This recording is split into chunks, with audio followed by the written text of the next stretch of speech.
IIT Hyderabad Sangareddy. ఇది precast building అండి. 13 floors. Every ఫ్లోర్కి వాటర్ ప్రూఫింగ్ చేస్తున్నాం. ఫ్లోర్ సర్ఫేస్ ఇది.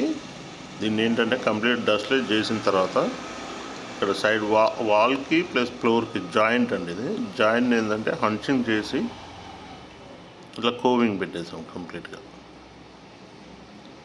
ఎక్కడున్న జాయింట్స్ కానీ క్రాక్స్ కానీ ఏది ఉన్నా కానీ రిపేర్ చేసుకోవాలి ఫస్ట్.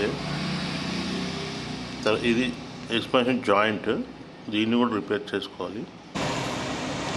వాటర్ పాండింగ్ టెస్ట్ అండి. ఇది కంప్లీట్గా ఫ్లోర్ పైన 24 hours వాటర్ టెస్టింగ్. ఇది దీనివల్ల ఏంటంటే మనకి కోటింగ్ కంటే ముందే వాటర్ టెస్టింగ్ చేస్తే మనకి లీకేజ్ ఎక్కడ ఉందో ఈజీగా తెలిసిపోతుంది.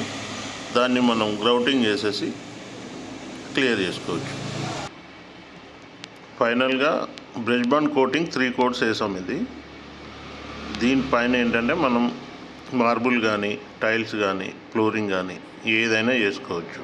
అప్పుడు అనేది మనకు లీకేజ్ సమస్య అనేది ఉండదు. Thank you. Nivas water proofing solutions, Hyderabad.